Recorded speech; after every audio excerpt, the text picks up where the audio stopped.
uncomfortable political situation where even the person who she endorsed in the presidential race, Elizabeth Warren, has pretty much come out and said, yeah, I believe Joe Biden. No investigation, please. Thank you.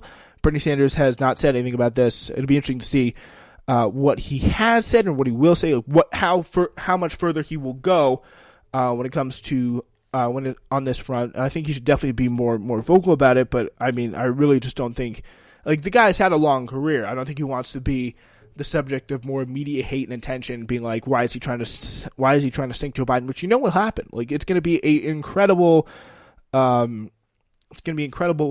push. But yeah, and that kind of coincides with some other good news. A federal judge ruled on Tuesday that the New York Board of Elections must hold a presidential primary election and restore Senator Bernie Sanders to the ballot. In an unprecedented move, New York canceled its Democratic presidential primary, which was originally scheduled for June 23rd amid the coronavirus pandemic.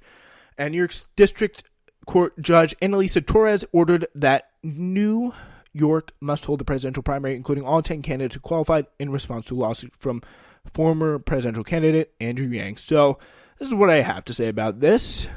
Suck it, Cuomo!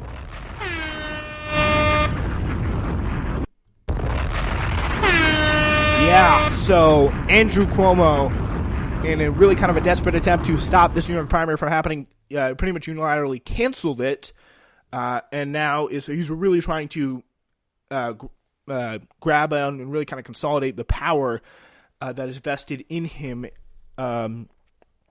during this time. Now he's also released recently a new attempt to redesign New York education. Very exciting. Love to see where that goes. All good stuff there, I assume. So, yeah. The Board of Elections cited the ongoing coronavirus pandemic. This is the reason why it had to postpone the primary. While dozens of states has postponed their primaries, New York is really the only one that tried to cancel theirs.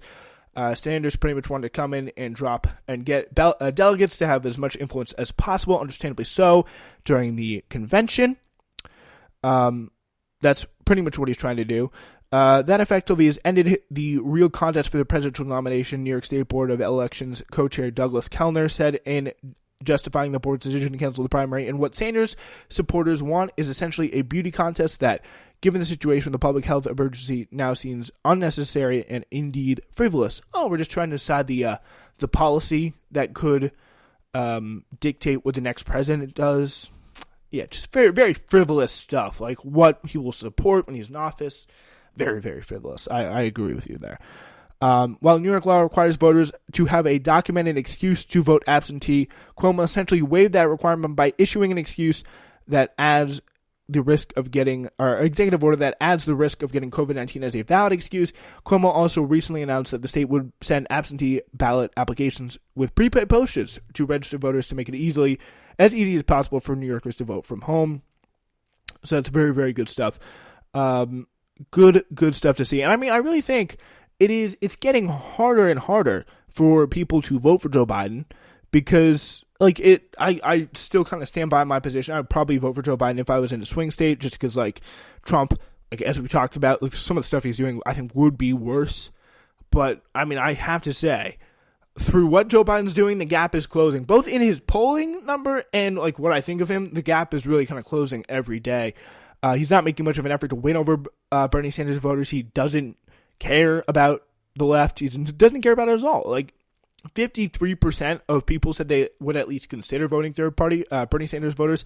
So, and that really hasn't seemed to motivate him to kind of change his tune at all, which is going to suggest where he's at, what his take is about this, and yeah, just kind of continues to suggest that he is in a kind of hands-off position when it comes to dealing with the left, and wants to focus more on rich suburbanites, which is kind of the way that Hillary Clinton went last time to no success, although it did work a little bit better in the midterm. So it'll be interesting to see if he's able to get that. But if I were in a swing state, I'd probably vote for Joe Biden, but I don't begrudge anyone, especially in the Bernie Sanders side, for not wanting to vote for Joe Biden, even if they're in a swing state. But I really think there is no way in hell, if you're Bernie Sanders inclined in a safe state, either red or blue, I don't think there's any reason to vote for Joe Biden. If you vote for Trump, you're dumb as all hell, but there's there isn't any reason to vote for Joe Biden if you're living in like California or Alabama or